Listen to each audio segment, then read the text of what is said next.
it's not enough to want a healthy, helpful network. What are you willing to give in exchange for it? Nature frowns upon the idea of something for nothing. It is a basic law of nature that for every action, there's an equal and opposite reaction. Consider the example of a gardener. A good gardener carefully tills and seeds the garden. During the growing season, they weed the garden and water it. In the fall, the gardener enjoys a bountiful harvest.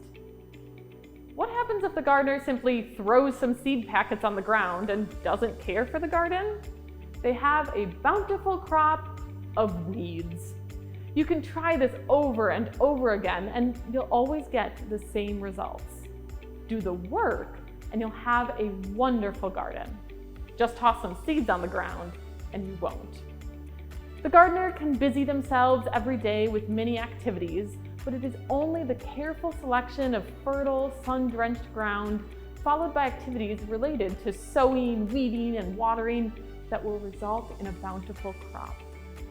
Sowing your seeds on an interstate highway will not result in much of a crop.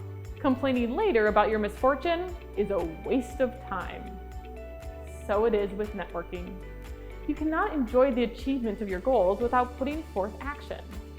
Like the skilled gardener, the skilled networker knows that the results are not immediate. Yet so many of us think we can harvest a healthy bounty from a network that has not been cultivated or cared for. When we are unsuccessful with our approach, we complain rather than taking the actions called for. What are you willing to give in exchange for the achievement of your goals?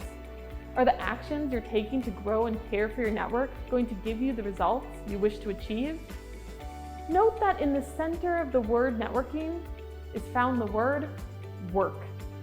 Developing the skills of effective networking and doing the required work returns many benefits in the future.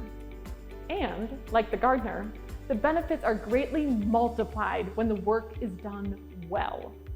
The gardener plants only one seed, but each successful seed produces a plant containing hundreds of seeds.